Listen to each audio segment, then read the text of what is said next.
Hey friends, and welcome to the Happy Hour with Jamie Ivey podcast. I'm your host, Jamie, and I'm so glad you're here. Each week on this show, I invite a girlfriend to join me and we chat about the big things in life, the little things in life, and everything in between.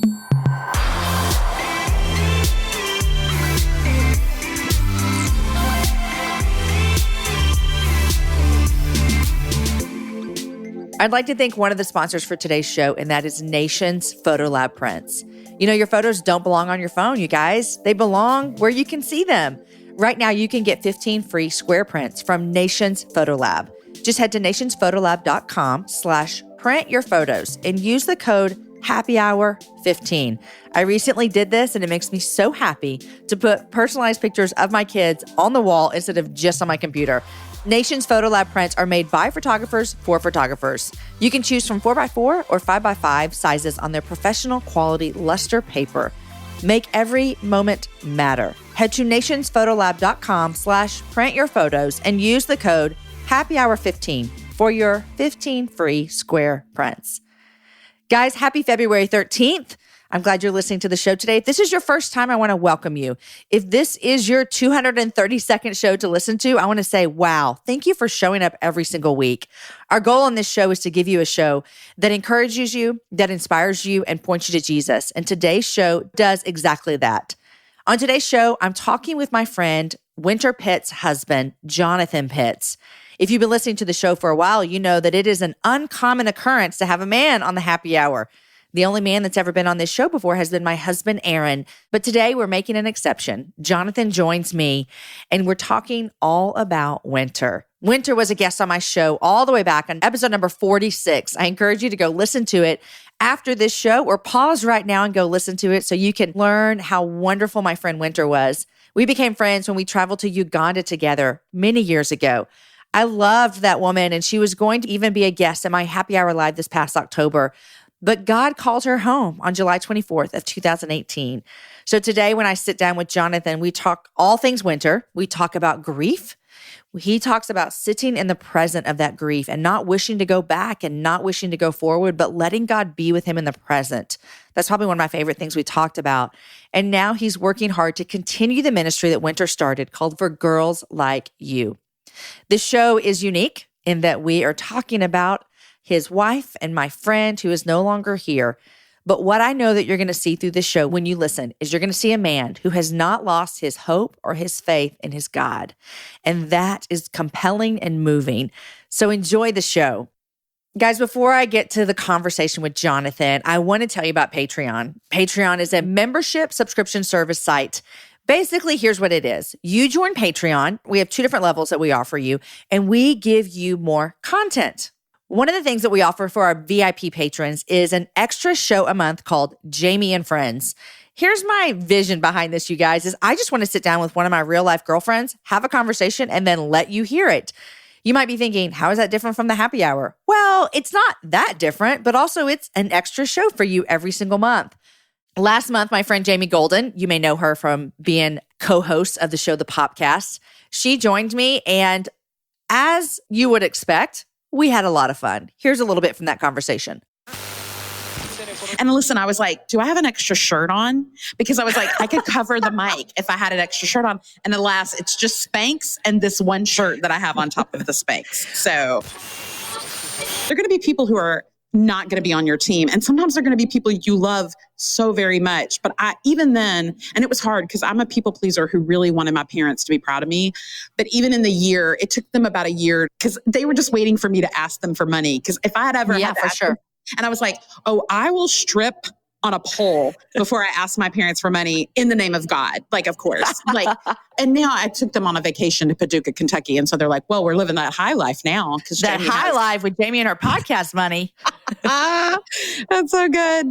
You guys, I know, it's so fun. Anytime I talk with Jamie, I'm just dying laughing. So that is one of the things that you get when you become a VIP patron over on the Happy Hour Patreon page. So if you want more information, go check out jamieivey.com/Patreon to see how you could get more episodes in your ears every single month. Okay, guys, here's my conversation with Jonathan.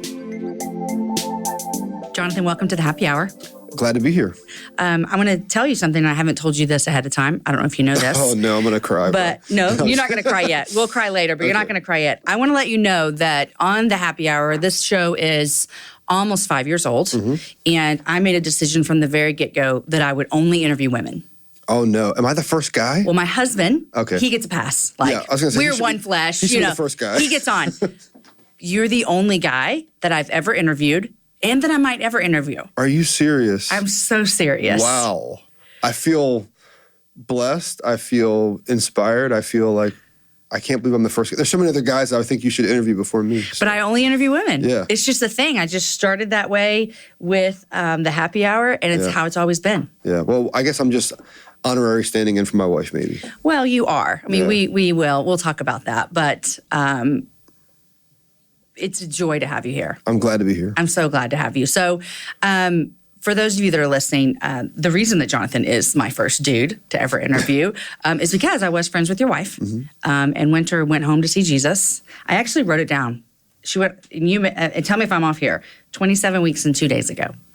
I don't keep track of the weeks, but it was basically 6 months ago last week. July 24th, right? July 24th, yeah. Went home to see Jesus. Yeah. So we're going to talk about Wynter. Okay. We're going to talk about you guys and your marriage. But first, tell everybody what your family looks like. Like, you guys are in Nashville. Give us the whole spiel about Jonathan and his girls. Yeah, so I have 4 beautiful girls. Look, all of them look just like their mama in different ways. And Alina, my oldest, is 14. I have a 12-year-old named Caitlin, and I have twin 9-year-olds, Cameron and Olivia. And they're all they literally are all different pieces of Wynter. You put them all together and you have Wynter. And they're all tiny little frames, just like she was. And we live in Franklin, Tennessee. I'm an executive pastor for Church of the City, which is, we moved 2 weeks before Wynter died, July 24th, 2 weeks before that, we moved to Franklin, to Nashville area for me to pastor. And Wynter was really excited about my new role and God's providence. We'll probably talk a little bit about it, but his providence to kind of move us and have us where we are right now, kind of in this moment, fresh season. It's just very clear that he was very intentional about all he was doing, which gives me a lot of hope, I guess. It gives you hope because you can look back and see his hand on it. Oh, I see it all over the place. I mean, there's hundreds of stories where I see God working from where she died to how she died, to the family vacation the week before she died. I mean, it's all really providential. So we're here. I pastor. I love what I'm doing. And then in addition to that, I'm basically, I have the honor, the joy, the privilege of running Wynter's ministry, which is also a lot of work. So I can only imagine. Yeah. I mean, and you have said from the get-go, this will carry on. Yeah. This will continue. And it's like you have this thing of preserving her legacy, in a sense, but also saying, hey, we got a good thing here. Yeah. It doesn't need to end. We're still ministering to girls and women. Yeah. What I love about it is Wynter literally with God's, I feel like all she did was she was obedient to the call that God had in her life. And in her obedience, he multiplied her time, her energy, her resources, because she literally started with a borrowed laptop and a 30-day free trial of Adobe design software. And God just would multiply that. And so now she's built a brand that has outlived her and is growing quickly and faster than when she was here. And what's neat about that is that Wynter would want no part of a growing ministry business. She just wanted to create and be left alone. She didn't want to do the other stuff. So now she's like, here you go, Jonathan. I'm going to go chill. You take it. Exactly. Can I tell you the first time I met Wynter? Sure, yeah. So Wynter and I went on a trip together to Uganda. Oh, that's on this right. Soul Hope trip. Yeah. So she was actually the first person I met on that trip. We met in the Dallas airport and we were meeting everybody. I think we had to make maybe one more domestic stop. But anyhow, Wynter and I met there. Wow. We went and had dinner. And I'll never forget because Wynter made fun of me because I ordered a hamburger with gluten-free bun, but then I got French fries. And she's like, why would you do that? I'm like, I don't know. I just kind of like gluten-free bread. But I got to that was how I met your wife. And I got to spend an entire week with her in Uganda. And when you're in another country on a trip with someone, everyone's best friends after the trip. Yeah. And so it was there that we became friends. And then she introduced me to her cousin, Crystal. Yeah. And Crystal and I have been friends, and Wynter, and she's been on the show. Wynter was on maybe 2 or 3 times. And then I don't know if you even know this, that she was going to be at my live event this fall. Yeah, I actually just last night, I was going through her Apple cloud account, looking at pictures, which I do fairly often.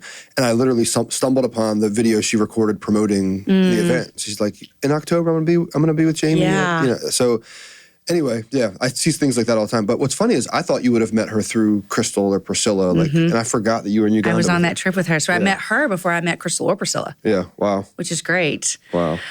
So you guys were married for 15 years. 15 years and 1 month, almost 1 month. Yeah, 15 years. And you did something special for y'all's 15-year anniversary, which I look back and I just think none of us know. No one knows when God is going to finish here with us. But I look at the kindness of what he even left for you with what you did for Wynter. It still probably encourages you as you go back. I saw you were watching a video of y'all's anniversary. What'd you do to celebrate y'all's 15-year anniversary? Yeah, so before I even say what I did, I have to say that I'm not creative, one, and I've never been able to surprise. I was never able, up until that point, to really surprise Wynter. So I'd heard a song. I'm going to draw a blank on what the song is. It's like a medley of a few songs. And I'm like, I want to dance with my wife to that song on my 15-year anniversary. That's all I knew. And this was just a couple of days before. Jonathan, that's so creative. I mean. Maybe that's creative. Yeah, that's just like theft. I was just like, I know I want to dance to the song, but I didn't know how to do it. I'm like, I don't know where. I don't know when. So I talked to my old assistant at the ministry that I was working at the time with Dr. Evans, and I just said, hey, Cameron, I'm trying to figure out, I want to dance to this song, but I don't know when and how and what would it look like. And Cameron just helped me build this scenario. So we actually went to it. There's a store called Eve. Do you know Eve, by the way? Oh, yes, I totally know. The clothing store. Yeah, I love it. Yeah, so my jacket over here is from them, so we'll give them a plug. Yeah, And the owners are wonderful believers and people. I met her recently, yes. Yeah, I just emailed with them, actually. Oh, yay. But we met them a couple of years ago. Wynter tried their store out and fell in love with it. So I'm like, I want to go take her to the store because they have personal shoppers, and I want her to have this personal shopping experience because I hate shopping.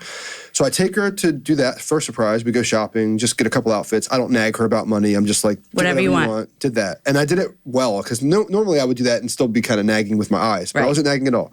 So after that, we went and had an awesome steak dinner. And then we left the steak dinner. And my assistant Cameron helped me kind of build the scenario where there's this mansion in Dallas, which is actually owned by the ministry I ran. It's like a studio. And we went there, and I basically had dessert out for her, candlelit dessert in one room with candles and then cookie dough ice cream. She loved her ice cream melted, so she had melted cookie dough ice cream, Coke, which she liked Coke. That's why she got on you about the fries. Yeah, because she's just like, just go all the way. Yeah, right. Eat what you want, So had the dessert, and then all of a sudden the music starts playing, and the song comes on. I need to learn the name of the song, but the song comes on, and From This Moment is one. Okay. And so I'll think of the other one. So anyway, we walk out and we just begin to dance to the song, and I completely surprised her. And what's neat is the video, we recorded it, which was all Cameron's idea, and a couple of her friends and my friends helped us record that. And so now it's like a forever memory that I have that was a gift to me from the Lord, because I can look at her and see that she feels fully loved. And, like we're like any other couple, like some moments you feel fully loved, some moments you don't. But I've like this moment captured where she feels fully loved by her, and I know that I'm loving her fully. And it'll forever be a gift. Were your girls there? Do I remember that? Yeah, the girls were there, and then a couple of my nieces and my nephew were there, and a couple other people we love, like her best friend Nicole, who was filming, Cameron, who was a good friend that I kind of mentored, and she poured into him too. Yeah. And another young girl that worked with me that she kind of mentored, and all of our kids, and my sister-in-law and their kids, and so that like they come down the steps, and I do like this spin. I spin her around, and she just sees the girls on the steps, and you just see her like erupt with joy and excitement, and really cool moment. I love that you have that memory and that even tangible thing to watch, to remember your wife, that you did fully love her for your 15 years of marriage. I also love that your kids, that your girls have that, to see that picture of their mom being fully loved by their dad as well. You said earlier about how many things God kind of set into place before Wynter's passing. And I remember when Crystal called me to tell me, she called me the next morning to tell me about Wynter passing away. And she went through, we talked for about 30, 40 minutes, and she went through some of the ways that even 12, 15 hours later, the family was able to look back and be like, God, you were so good in this horrible, tragic situation. Can you tell us some of those things that you look back now and say, in the midst of the worst day of my life, thank you, God? Yeah. These are little ones for Wynter, like actually for Wynter, but also settling for me to know. The first is we'd already moved to Nashville. So we had our house in Nashville. We were out of our house in Dallas. So we were staying actually at Priscilla Shire, her cousin's. she has a house that they'd moved out of, but it was still furnished. So we were staying there, and it was a place of real comfort for Wynter. We raised our kids together there, gave our kids baths there. She took naps on their couch. She wrote in one room they had. Like, there was just all these reasons why I feel like God had her there. One was just because it was a place of comfort, and she died pretty much in her sleep. Like, she kind of rose up and then just kind of just her heart stopped and she lost consciousness. But she was taking a nap, and I just happened to walk in. But she was there. Second, because we were there, not at our house, which our house is in the city. She would have went to a city hospital, which would have been like old, and the hospital next to us was not one that you'd want to go to with the flu, let alone like with a end of life kind of scenario. So being at Priscilla's house, we ended up going to this brand new Baylor hospital. And if you know anything about Wynter prayed for new bathtubs in all of our houses. It was a big deal. And so for her to be in like a brand new, I mean, this hospital is not even 2 years old. Yeah. When we get to the hospital, and she basically, in my mind, she was already gone when we got there, but they still had a little bit of a pulse and all that. But the surgeon that showed up happened to be one of our best friends. I served on a board with her husband. Wynter and I were supposed to go out for 2 nights with them, the next 2 nights, not that night that Wynter passed, but the next 2 nights after that, because they had a medical conference. And so anyway, she shows up, because I text him and say, Wynter's not breathing, and they're on their way. They live close to the hospital. And she walks in minutes after I walk in, and when the girls get there, and I'm having to tell the girls that their mom's gone, which is a whole other story of God just kind of Holy Spirit infused, just give me the words to say, helping me lead my family well. But the surgeon says to Alina, she stops her, she looks at her and says, you serve a big God, a big, big God. Don't you ever forget it. And just infuse like these words of wisdom, but also words of like just confidence into Alina of what was actually the reality of what was happening, not what felt like was happening. And honestly, that was like the theme of the moment, and I'll never forget it, is for whatever reason, God allowed me to kind of reconcile the difference between what feels like is happening humanly and what actually is happening in that moment. And explain that just a little bit. What he's telling you in that moment. So what feels like is happening is that all hope is being lost, that we're losing everything, that life is falling apart, and all my flesh wants to do is rage and yell and scream and do whatever flesh wants to do when it gets confronted with fear or anger or whatever. But what actually is happening and what I'm reconciling in that moment is that, nope, God just decided that he's calling Wynter home. And if he's calling her home, then he's not stopping his love for her. He's actually helping her fully realize his love for her. And I'm processing all that, like in the moment it's happening. That night, you're processing that. In that moment, I'm processing that. And I remember because, they were trying all this resuscitation stuff from the house all the way through to the hospital, and even at the hospital. And they called me in and said, hey, we got a pulse, but we've lost it. And we think that she's gone. Do you want to come into the room? And so I came into the room, and I come into the room, and I just kneel down beside her, and I just knew in that moment the only thing I was supposed to do was just tell her goodbye. And the only way I knew to do that was worship. And so I sang in her ear as I just, rubbed her head. It's All Sons and Daughters. All the earth will shout your name. Our hearts will cry, these bones will sing, or something like that. Great are you, Lord. It's your breath in my lungs. So I just sang that in her ear as she died. And I was like, it was this moment of reminding her where she was going, and this moment of reminding myself. Sorry, it just hit me real fast. But reminding myself how good God is, and that like it's literally his breath in her lungs, not hers. And that she was going to a good place, and we could trust that. So anyway, super hard, almost impossible, but God gave me the grace to get through it and the strength to lead my girls through it. After that moment, you have to go out and talk to your girls. Yeah. Which, I'm a parent, you're a parent, a lot of people listening are parents, and we almost want to keep pain from our kids. Yep. This is impossible to keep pain from your girls in this moment. It's their new reality. Yeah. You mentioned that it felt like the Holy Spirit just literally spoke through you. Yeah. What was it like telling your girls? So all I remember is, and I don't know if I didn't have to conjure myself up to do it, but I just knew that what my role was to go in there and just speak to them with confidence about what was happening, where their mommy was.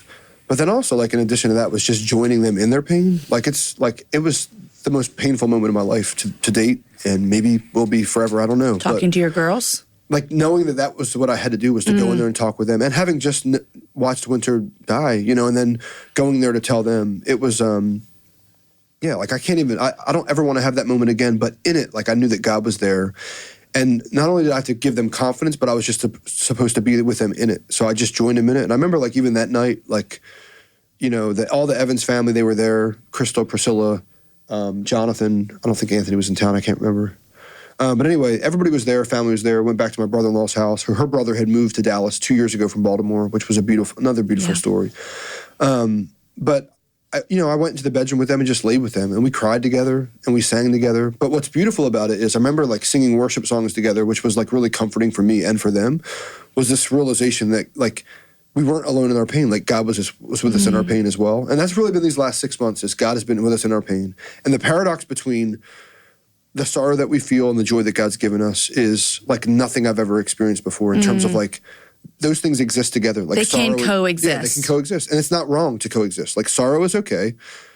Joy is amazing. But like put those together, and that's where God lives, I guess. I don't know. I don't know how else to say it. But. So my question when you say that, because I think that's so true, you know, on much different levels, it doesn't mean losing a mother or losing a wife. We all experience hardships in life, right? And sometimes it is hard to reconcile that I can be sad and have joy in the Lord at the same time. Yeah.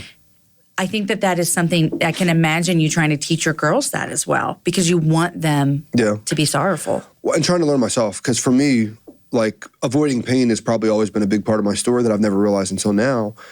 And my counselor told me that, you know, like that God exists in the present. And we as humans either want to, especially in pain, like go to the past, go back to the way things were, or like just stay stuck somewhere, or we want to run into the future. And my tendency is like to run into the future, like I got this moment, let's go, and I'm running forward. But God only exists, he's like with us in the present. So like the goal is to stay present. And I think in the present, we have joy and we have sorrow.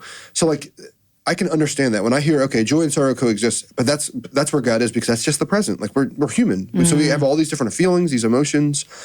And I don't know if I'm making sense. It is making total sense, because we want to protect ourselves either by going back to how things were, or like I'm done. I'm moving forward without experiencing God right there in that moment. So the biggest struggle to me these last 6 months has been like grieving well, I think, is just being present. Like grieving well is not like me stuck on how life was. Life was so much better with Wynter. I can't believe I don't have Wynter anymore. I'm going to stay back there and like ignore my life because I have a life beyond here. Yeah. But it also means me not running as fast as I can the other direction and dragging my girls along with me to something like new. We need to move on. Yeah. We're moving past this. Yeah. Now, one of the things that God gave us was moving to Nashville. There is a newness, there's a freshness about our lives that God just, I don't know that he does that for everybody, but he did it for us, and I'm grateful. But in that, there's still like moments where I'm like, last night, I'm sitting in my bedroom on my laptop, looking at pictures of my wife, feeling every bit of the sorrow and the joy at the same time. And that's a healthy place to be. And so I'm trying to stay there. Like I have better moments than others. And like a day like today, like I'm super hopeful. Like everything's gone right today. There've been like sitting here with you is really cool. My last meeting here was really cool. Like there's cool things happening. And then there's days that feel really, really yucky. Yeah. And the bottom line is my feelings, every day I'm going to have feelings. And I need to stay right there in them and just know that God's with me and cling to the hope I have. So I love the hope that you have and the foundations that you're building. But I wonder if someone's listening and they've gone through some extreme tragedy, which we would define this as. Have you had moments of, God, what were you thinking? I'll give you an example of what I'm saying here too is at the funeral for Wynter. I remember, and I'll probably butcher it, and you probably don't remember much from that day either, but I remember when Dr. Evans was speaking. Beautiful. Everything pointed to Jesus. Everything pointing to we have a hope that cannot be shaken. I mean, it was one of the most beautiful services I've ever attended. But there was this moment of going, let's just be honest. Some of us think, God, you messed up here. This wasn't the best plan. How have you struggled through that?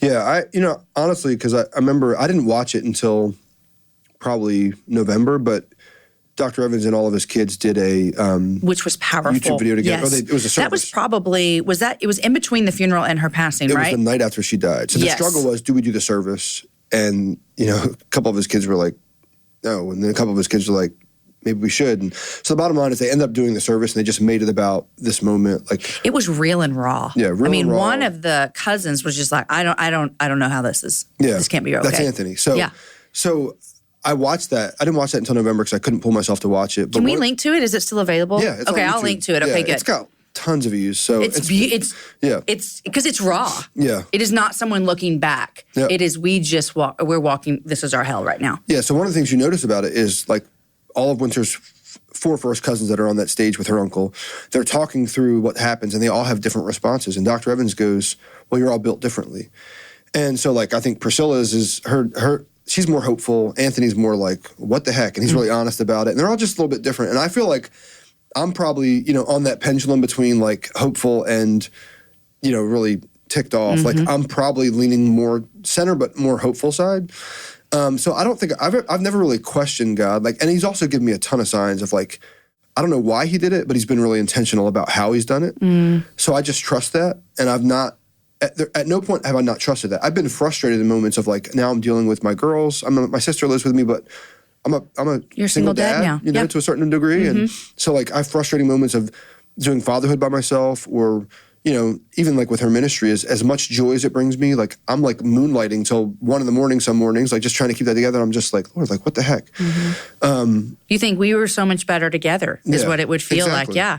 And we did everything together. We wrote together, the ministry together. So, but I don't have that bent towards, I have a bent towards looking towards the positive, looking towards just like a joyful optimism. It's the lens you see life I'm through. Built that way. So, but I definitely have more compassion for people that aren't built that way. Just watching what I've gone through. But yeah, it's just that we're just all different, and that video that they did, I think, like you said, is a really good example of the way that we see tragedy through different lenses. Yeah. And I'm glad that you said that because it makes me feel like that too, like to have compassion for someone who, and give them ability to grieve in the way that they're going to grieve. Yeah. The funeral was wonderful. I mean. Yeah, what's funny is I don't remember, I remember, now that you say you were there, I remember kind of meeting you with those couple other women that you were with. But I remember the service vividly, and it was beautiful to celebrate her and to celebrate her life and all that she accomplished. Well, I'll give you something that I told people when I got home from the funeral was, I went. I mean, obviously I was there. We got there. Jenny and Rachel and I got there like an hour before it started because there was the visitation with the family, and the parking lot was full, and the waiting outside to go in was full. Yeah. So we go in and we get our seats, and you were standing at the end receiving everybody that came in. And I thought, I'd never met Jonathan. I don't think I'm going to go down there. Like, we had never met before. Yeah. And I decided to when I went down there, and what you said, you have no idea because you've met so many people, but you looked at me and you said, thank you for being Wynter's friend. She loved you. And I thought, man, I didn't need that, but I'm sure it had to have been comforting for you to look out and see these people love my wife. Yeah, it was a grand moment. Are you an Enneagram person? I'm a 6. Okay, so Alina's a 6. Wynter was a 9.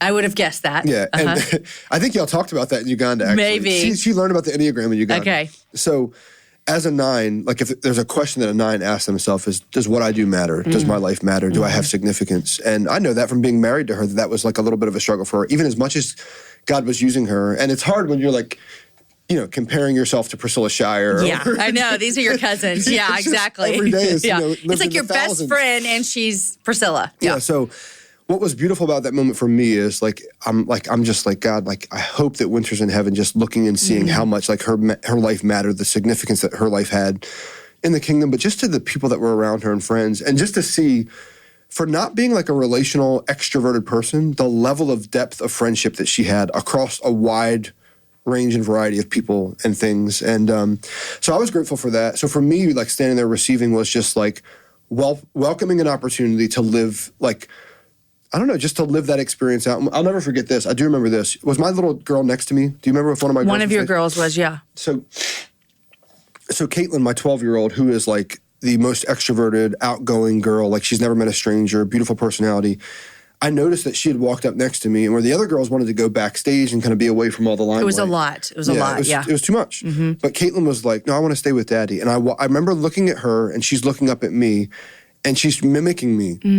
And she just has this sense that she wants to do that very same thing. And that was one of the, like, greatest moments of my life was watching my girl kind of want to do what I do. But she's built more like me than she is like Wynter. But it was just neat to have her there by my side and just knowing that I'm not in this alone. And God's gifted her just like he gifted her mom. And he's got a plan for her and a plan for her sisters. And so anyway, it was a really beautiful day. And I'll look back on it every day of my life remembering that it was a beautiful day. Do you guys have that recorded? Yeah, it's actually on Facebook. Like people are still watching it. Wow. So, the only reason that I didn't try for all this to be so public, but because she was some level of a public figure, like I announced it on Instagram and Twitter maybe, and Facebook, I guess, like the night that she died, because I knew there were so many people that would want to know that I have no idea who they are. For sure. Like at the moment, I wouldn't have known. You wouldn't have known to call me, yeah. So I'm just like, I got to post this. So I posted on social media, which kind of made public then. And then because we wanted her grandfather to be able to watch the funeral, we're like, we might as well stream it. And there were other people that we knew wouldn't be able to make it in town. And so we streamed it. And what's been neat is that's been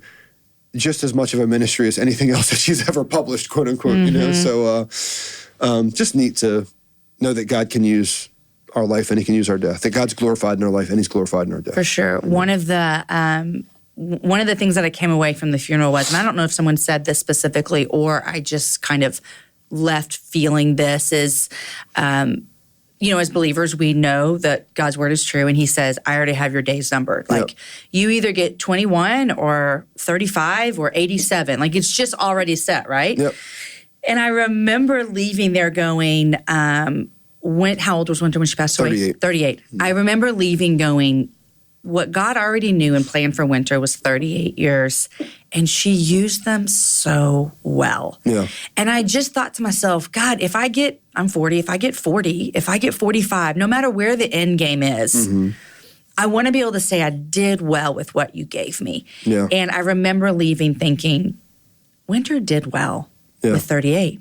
Yeah, it's neat. Like I have a really cool story that really illuminates that point. I think she got healthy, like fully healthy. Her dad was a drug addict, and she grew up with her mom and her grandmom, like single parent home in inner city of Baltimore. Her childhood was, it wasn't the best from a world perspective, but her mom and her grandmom both gave their lives to the Lord when they were, I think the year before she was born. And so inside her home, it was just a different story. Yeah.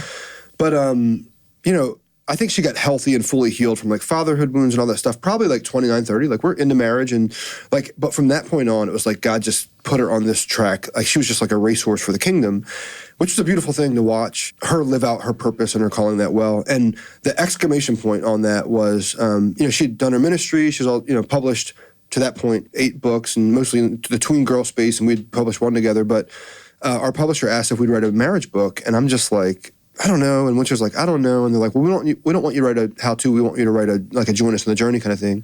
So we prayed about it and we said we could do it. Well, that book, which we finished in May and turned into for editing, came back to us. And 4 hours before she died, we turned that final edited manuscript in. And to me, that was like this exclamation point and reminder that like God knows how long your life's going to be. And because of that, like if he's going to use you, he'll backtrack and he'll basically figure out how fast things need to happen and how much energy you need to have and all these different things to accomplish that. So like Wynter did not leave this earth not having accomplished anything that he wanted her to accomplish. I'm fully confident of that. And that was just an exclamation point of letting me know that, reminding me of that. And I remember hearing you say that somewhere about turning that manuscript in, about, join us in this journey, the story of y'all's marriage, on the last day that you would spend with your wife, which I think is just, you think about it, it's bizarre. Yeah, it's crazy. It's bizarre that God would orchestrate that to happen. Yep.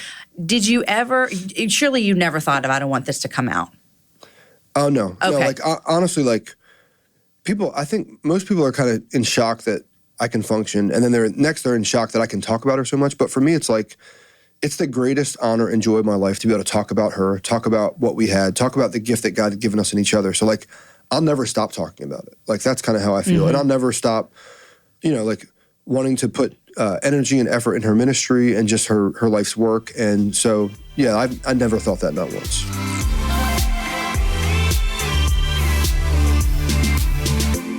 All right, friends, I did not even know where to pause this show because it was so very good. And I know you're loving it. And I'm so thankful for Jonathan's vulnerability on the happy hour. But I want to pause and thank our sponsors real quick. The first sponsor I want to thank is ThreadUp. You guys, I've been seeing things about ThredUp and I finally got to try it out for myself. Here's the question. Do you want to save money? Yes. Do you want to save the planet? Yes. And do you want to look good doing it? Yes, yes, and yes. It doesn't get any better than ThredUp. ThredUp is the largest online consignment store where you can shop high-quality pieces for up to 90% off estimated retail. You did not mishear me, you guys. I said 90% off. They have over 35,000 brands ranging from Gap to Gucci with thousands of new items added every day. You can find a Coach purse for $10 or an Anthropologie dress for $6 or a Lululemon tank for $10. Plus, if you go to thredup.com/happy hour today, you'll get an extra 30% off your first order. Like 30% off a $10 purse? You guys, you cannot beat this. It's super easy and fun to shop. Save your sizes, your favorite brands, and filter for exactly what you want. It's the comfort of shopping online with insane deals of thrifting. Look good and do good this year with ThredUp. You guys, I don't like thrift stores. I don't like going to consignment stores. I don't like going to Goodwill, but I do like going online and filling in my profile, what I want, and finding stuff that I enjoy. You guys, I recently shopped at ThredUp, and let me tell you what I brought home. I got some Lululemon athletic pants. I got some Free People wedges. I got some shoes by Steve Madden, and I got some Steve Madden sneakers. My shoe game is going to be on fire this spring thanks to ThredUp. Go to thredup.com/happy hour for an extra 30% off your first order. That's ThredUp, thredup.com/happy hour for an extra 30% off. Terms apply. Okay, guys, I want to thank our next sponsor for today's show, and that is ButcherBox. ButcherBox delivers healthy, 100% grass-fed and grass-finished beef, free-range organic chicken, and heritage breed pork. You get to choose from curated boxes, including a mix of high-quality beef, chicken, and pork, or customize your own box to get exactly what you and your family love. Each box comes with at least 9 to 11 pounds of meat, which is enough for 24 individual-sized meals. And all meat is frozen at the peak of freshness in individual, biodegradable packaging, then delivered right to your doorstep. It's incredibly convenient. You can even choose your delivery frequency with the customizable subscription. You guys know my love for having things delivered to my house. Like, if I don't have to leave, I'm happy. Having meat from ButcherBox delivered to our house is a game changer. We know that when we're getting meat from them, we are getting good meat that we can trust to put in our kids' bodies. I love how easy the webpage is to find what you're looking for. I love how great the packaging is. And I love how I know that when I shop with ButcherBox, I'm getting quality beef, chicken, and pork to feed my family. For 2 free filet mignons, free bacon, and $20 off your order, go to butcherbox.com/happy hour and enter the promo code happy hour at checkout. Just in case you mentioned, I said the 2 words, free bacon. Go now. This is over a $50 value and available for a limited time. That's butcherbox.com/happy hour and enter the code happy hour at checkout. Okay, here is the rest of my conversation with Jonathan Pitts. Can you tell me about y'all's last 2 weeks? Because I know that those were some huge blessings from the Lord. Yeah. That you would have never known were going to be so huge. Yeah, so in those last 2 weeks, one, we had moved to Nashville. So you would think that we'd just be all in Nashville, unpacking, doing all that. Well, we moved in to our house in Nashville 2 weeks before she passed. And then we would leave for a week of vacation in Iowa, which was a family vacation with literally all of my family, my 94-year-old grandmother, down to all of my 13 nieces and nephews, my parents, my siblings. Like, they're all there, minus one brother-in-law. And we got family pictures, like literally like professional quality family pictures. Had an amazing time. Had not one fight on a family vacation, which is like, impossible. that is a godsend, by the way. Yes, good for y'all. Yeah, not one argument. She went and spoke with Alina at her last event that weekend at a mommy-daughter event. They went and did that. That Sunday, we're back in Dallas for like my final week of work. She was finishing her last project. And we would do basically a family reunion with the Evans family. Like, all of her cousins were there at Priscilla's house. We're celebrating on that Sunday. And yeah, it was just beautiful to have all of that, all those family experiences. And really, it was more than that. It was like the last month. We had 2 family vacations the 2 weeks prior to that. Like, I was telling Wynter, for our 15-year anniversary, I want to go to Cabo or somewhere. I've got points. I got airline miles. Let's go. Leave the kids at home. And she's like, I kind of just want to spend time with the kids. And I'm like, no, you don't. Like, we're going to get away. This is our 15-year anniversary. And she would not let it go. And I'm like, okay. Like, I knew Wynter, when she digs in, I'm like, okay, I'm going to just let it go. Like, forget Cabo. I'm sleeping with kids on my 15-year anniversary. Yeah. And we had one at a resort in San Antonio, another resort in the Hill Country. We spent these 2 like long weekends at these resorts just with our girls and had like an amazing time doing stuff we would have normally never have done. And we spent just quality time together as family. And just like even her intuition to want to do that, I'll never forget it. God. Yeah. God. That's one of the things that Crystal told me when we were talking the day after Wynter passed away is she said one of their greatest gifts was because they were kind of sending you guys off to Nashville, they said these goodbyes and they said all these things that they would want to say, not knowing it was a literal goodbye until eternity. Yeah, so my sister-in-law decided, we were 4th of July weekend, we were all together, Evan's family together, and she decided she wanted to make a picture book and a letter book. Like, so I have a, and she gave these to Wynter the Sunday on before she died on a Tuesday, on a Tuesday. So we have a picture book that show all of our pictures from, because I was raised in New Jersey, Wynter was raised in Baltimore. We spent all of our married years, except like the first 8 months in New Jersey, but then we were in Texas all those other years. And so like we have that whole story of raising our girls together documented in a picture book, and then letters, Priscilla, Crystal, all the kids, Dr. Evans, Mrs. Evans, Anthony, and several other family and friends that got to sign that book. And so Wynter literally got those on the Sunday before she died on the Tuesday, getting to hear the goodbyes and how much she meant to all of her family. It was amazing.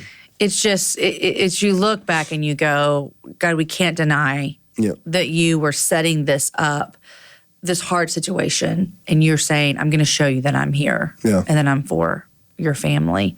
How are your girls doing? They're doing good. I mean, I won't go into the specific details on them individually, but we've dealt with a whole range of emotions from anger to avoidance, probably, to a lot of different emotions, but they are with literally the best child therapist in the country. So great. I don't know if you know Sissy Goff, but she's amazing. Yes. Daystar Counseling Center here in Nashville. So they're there, and so this is another cool God story. Wynter started the podcast in last winter, a year ago, and she did 25 episodes. I don't know if you know Courtney DeFeo, but they did this podcast together. I think it was the very first episode they have Sissy Goff on. And I remember coming home from work and Wynter saying, I could listen to her talk for hours. So we come to Nashville. Sissy finds out, because she's here in Nashville, she finds out we're coming to Nashville, and she says, I want to counsel those girls. Just give me an opportunity to do it. So they've been at that counseling center since day one. And we've had immense healing as a family, and I get to understand a little bit more about how children grieve. And it's almost like you had Wynter's stamp of approval of, I want Sissy with my girls. That's the lady I want, and nobody else, and bam. It was just, and that's from our house that she got to pick out and pray for, the girls' school that she got to pick out and pray for, my new job, she was a part of that process. What's been neat is finding out after the fact that Wynter was telling all of her friends that she was more excited for me than anybody else in this journey. It wasn't about her, it was about me. So even like that, she didn't necessarily tell me that. I mean, she was excited for me, I could tell that, but she was talking to all of her friends about how excited she was for me. So even the confidence to be here pastoring in Nashville and to even pursue that life after, I didn't know if we would go stay in Dallas. I'd just stay in my old job. Do we move? I didn't know at that point. I'm sure those were big decisions because you just don't know it's almost like that, how do we go on? Because we just want to kind of stay how it was before, which is what you're talking about earlier, that present scenario. So all I remember thinking is Wynter's ministry is going to go on. I knew that. And then I'm thinking, okay, as a leader, as a dad, I need to think about my kids. And so I'm going to pray about it and tell them I'm going to pray about it. And we're going to talk as a family. And I look at Alina one day. This is 2 days before the funeral. And she's like, can I talk to him? I'm like, yeah, we walk outside. She's like, are we still going to Nashville? And I'm like, well, we got to pray about it and talk about it as a family. We'll take some time. And thankfully, my now boss, Darren Whitehead at Church of the City, literally, he's like, hey, if you come, great. If you don't come, we'll get all your stuff back. We love you guys. We're going to take care of you. Don't worry about it. But if you come, you're going to find a family ready to adopt you. So he told me that, and I'm like, wow, that's amazing. So Alina says to me on that afternoon, she's like, Daddy, Mommy would have wanted to go to Nashville more than anybody else. She was excited for you. She was excited for our new life. We're supposed to go. And I'm like, okay, God, that's wisdom coming from a kid who has to enter a whole new life. A 14-year-old, less than a week after her mom dies, who's going to a new school, who's extremely introverted, and has very close developed relationships where she lives. All her cousins, all that, her friends. And so we, from that moment on, I just spoke as if we were moving. And my other girls were just like, we got a house what do we do? It wasn't even a thing. It wasn't even a thing. Yeah, so anyway, another God thing. How has the church welcomed you here? It's been nothing short of what the body of Christ should be. We moved into a house that's a new house, but it wasn't personalized. So that church has literally, over the last 6 months, personalized and helped customize. We literally left for 2 weeks for Christmas, and during Christmas, they did like a total remakeover on all my girls' rooms to get my girls' rooms exactly how they wanted them, paint colors they'd want. Like, really? So I'm like, we got new white paint, we're good. Yeah. And they're like, no, you're not. Like, we're going to redo these rooms. So my girls' rooms are wonderful. They what a little 12-year-old girl would want. Yeah, and they basically took up a love offering into the church, and they said, we want to make sure that there are things that Wynter would have wanted that happened that aren't going to be. We know that you're a dad and you're thinking about money, and we're going to make sure that those things are done. And so they've just done some different things around our house and helped with things to just make our life feel that much easier so we could just focus on grieving. I can focus on my girls can focus on grieving well. And so from the perspective of the body of Christ being the body of Christ, like they've been amazing and a model of what the church should be. And what's funny is I don't know that, like, our church family back in Dallas loved us, but because we're like Evans people, it's almost like I think people would be like, oh, they're kind of good. Like they're not knowing like the Evanses are never around. Yeah. And so being here, it's like people have been very intentional about bringing us in, and it's such a small community in Franklin. Like I got people like buy my meal I don't even know, and because I'm a pastor and because I didn't know my role would be public, but Darren's like, hey, can you get up on the stage and pray for people who are grieving, and can you do communion, and can you do this and that? So now I'm just really known in my community, which for me as a very relational person is really important. So it's just been a beautiful. Did I see a picture of people waiting outside your house when y'all came? Another story. So Chrissy Nordoff, who doesn't go to the church but who knew Anthony, gathered a group of women to pray around our house before we got there. So if you go walk on my porch are all these stones with scripture and prayers, like probably 50 stones with different scriptures and prayers, paintings, all these things, on my porch that will never leave my porch because they prayed around my home. And the church organized a welcoming party. One of the members basically flew in and picked us up to bring us here so we wouldn't have to do the whole, how's our dog going to get here and all this stuff. So he comes in and gets us. He drives us to the airport to our house. And we get to our house and there's like, I don't know, hundreds of people surrounding our house, clapping, cheering, waving, signs. They pray for us. And then just a small group of them, my boss's family, Darren's family, and a couple other close families come in our house, had dinner, and we just had prepared a meal for us. So it's not like we came to this new community unknown. It's just this quiet, we sit in our grief by ourselves kind of thing. They're like, no, we're here. We want to be with you, and we're going to celebrate you. We're going to celebrate Wynter. And they've done nothing but that. They've celebrated Wynter. They've celebrated us. And they've just pulled us into, it's just a beautiful story. I mean, it's just amazing. Well, it's, Wynter, for those of us that were friends that know her, like her legacy, it does impact our life. I mean, I cannot tell you how many times I have thought about Wynter over the past 6 months of just, honestly, what I explained to you earlier is however long I get, God, let me do it well. And I think about that. Like when I'm making decisions, when I'm doing things, I'm like, God, make me WW Wynter. What would Wynter do? Like I want to be more like Wynter. But she was just passionate and intentional with what she loved. And it's very evident that she loved her girls. She loved you. She loved her family. Yeah. Can you talk to us about her ministry? Yeah, well, before I do that, like I do want to say, like, it didn't mean Wynter was perfect. She was a normal girl. I mean, you knew that. Oh, yes. But she knew how to say no to things that weren't hers. And that was really evident at her funeral. Like, saying no to her wasn't a big deal. She wasn't a people pleaser, so she could focus on the things that God wanted her to do, like her ministry. For girls like you, like, it was really hard for her to want to come home. She felt like she was called to come home after our second daughter was born, to just be a mom and just be there and focus on our girls. So she came home, and it was the hardest decision she ever made. And she had many nights for days on end, and probably, I don't know, at least a year or two, where she's like, what am I doing with my life? Like, I feel like I've got more purpose, and God's given me all these skills. And so she didn't embrace it. And then one day she goes in her closet. I've told this story many times, but she goes in her closet and she writes Psalms 37:5, I think it is, delight yourself in the Lord, and he will give you the desires of your heart. Writes on a piece of paper, puts it in her closet, and begins to own that scripture day by day. Life not being perfect, but life being like, I'm going to embrace this, I'm going to do this, and started to delight herself in the things of God, like, which was like raising her daughters and owning that stuff. And right, where she was. Yeah. And what's funny is that everything that she did from a ministry context came out of the fact that she realized in doing that there were very few resources for tween girls, because our oldest daughter, Alina, was turning 7. She was a great reader, but the content was like either too baby or too grown, nothing in the middle. And she's like, I'm going to create a resource. So she downloads a free copy of Adobe InDesign software, downloads 2 more copies of free software on 2 more laptops over the course of 90 days. And that was the beginning of her ministry. No money. We had no money because we lost half our income when she came home. And just built this ministry over the next 7 years, the magazine, For Girls Like You magazine, which is still being published, which is growing right now. And we've been a subscriber forever. Awesome. Yeah, my daughter loves it. I'll never forget seeing, she shared with me that one, I don't know, you have one daughter? I have one daughter, yeah. Yeah, you sharing her book, God's Girl Says Yes. Yeah. And you asking her, like, why do you like it? And she's like, I feel like it's talking to just me, And that was but that was Wynter's gift. Like, God gave her the gift to be able to talk to girls in a way that they needed to hear it. And it's almost like she was giving them an ideal to aspire to without preaching to them about what that should look like.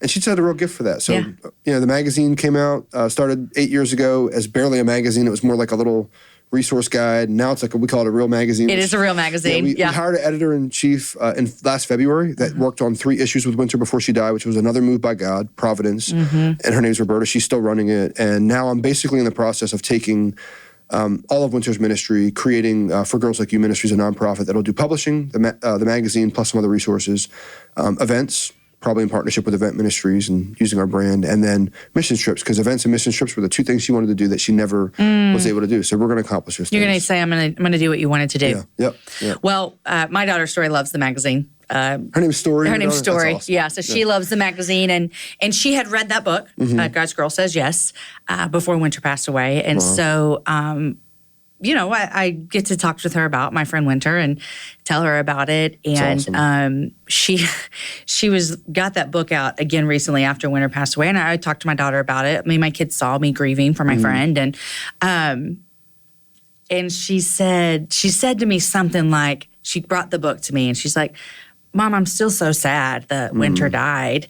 And I was like, I know, me too, baby. And she said something like, but I'm glad she's with Jesus. I mean, it was this like 11-year-old kind of, that is different for 11, 10, 9-year-old kids to go, this makes me really sad. And, I'm glad she's with Jesus, you know? That's that sorrow and joy thing. Yeah. And honestly, like, when people ask me like how I'm doing what I'm doing, the only way I know to say is it's God. And the only other thing that I know is that God's given me a perspective on this thing that as believers I think we should have. And I think that's the great hope that we have, is that we can have a perspective that can embrace the sadness of losing something that means so much, someone that means so much to us here on earth, while knowing that there's complete joy for them with the Lord, and then complete joy for us, because He will not give us, put on us more than we can bear and all that, all these scriptures we know, but there's this reality that we can have a different perspective. And so I've just really tried to embrace that perspective and help my girls, just like Stories embracing that perspective, like just to embrace it. Like, it's just, the reality is you find more hope in that perspective. And each day's been better because of that. Not easy, not perfect, but more hopeful. Hardest days of your life. I mean, hardest 6 months. How would you describe Wynter? What do you say to people? What's funny is there's Kyle Chowning, who was on that trip with you guys. Yeah. Kyle Chowning wrote to me, and he called Wynter part feisty, part quiet. Another one was wholly loved, wholly his, but like, Wynter was a feisty girl. Like, she was not a pushover. She was not like people think about, if you're going to be God's woman, a holy woman, you got to be like this quiet spirit, gentle. I mean, Wynter was like she was a gentle spirit, but she was not a pushover. And so she'd tell you what she thinks. You could tell if she was annoyed by something. So she was feisty is the only word I can give to that. So I got that from Kyle. And then part quiet was the other one. I mean, she was a very introverted person. But what's funny is that Wynter had like a quiet confidence about her. Like, she wasn't quiet like she was shy. She was quiet like she was processing things that she wanted to process, and that she didn't have words to waste on anything else. So like, even as her husband, like, the hardest thing for me was getting, like, how do I engage this girl in a way that isn't annoying to her, in a way that like how do we get on the same page? Because I'm like totally surfacey at times and just want to talk just to talk, and she didn't want to talk just to talk at all. So it was a balance. We had to learn each other. But I mean, definitely quiet, definitely feisty, definitely dedicated to the things that she knew that she was called to do. So that was her marriage to me, that was raising her girls, that was her ministry, that was her friendships. But she could easily tune out anything else besides that. Crystal would say that Wynter watched more Netflix than anybody she knew, and she didn't understand how she could be productive. So you probably heard her talk about, I don't know how Wynter got all this stuff done. Her ministry's doing all this stuff, and she watches Netflix all day. I don't get it, So. But she got done what she needed to get done. No wasted effort. No, none at all. Yeah. What do you want your girls to remember about their mom? Yeah, what's beautiful for me is one of the biggest fears I had was, would they remember their mom? But she's done too many things, and she's spoken too many words to them, because her ministry was all about them. That was her trick.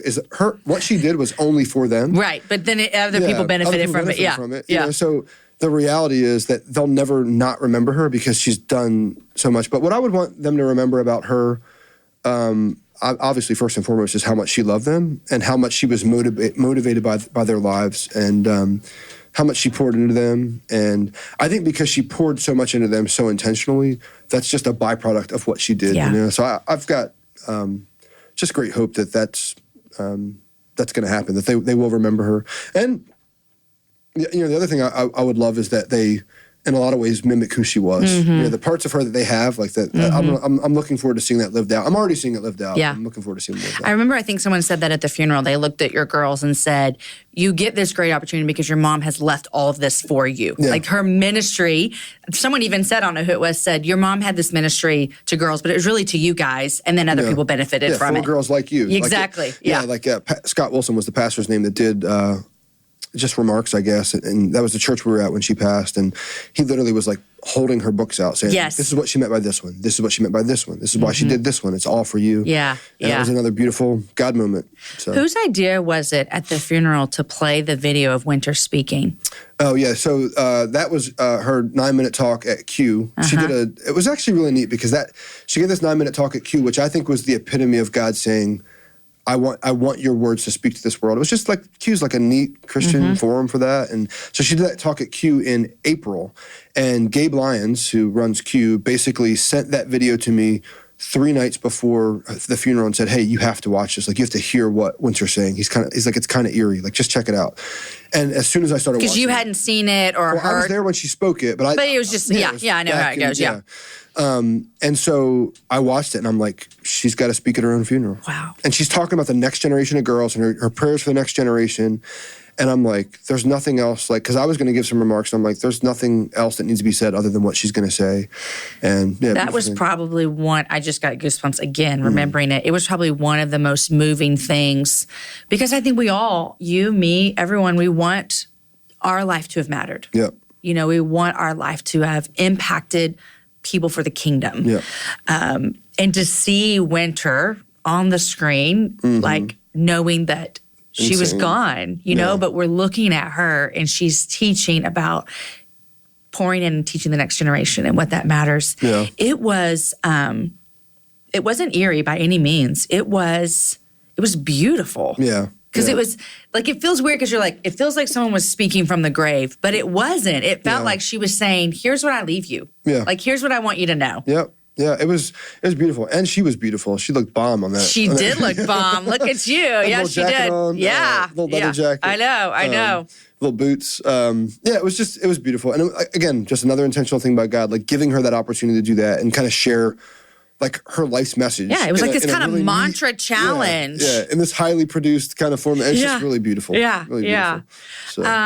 So I'm so happy to hear how you and the girls are doing. By no means underestimating the challenges and sorrow and grief that you guys are walking through, but it's encouraging to hear you say that you are finding that really difficult space of joy and sorrow at the same time. How bad do you yearn for eternity?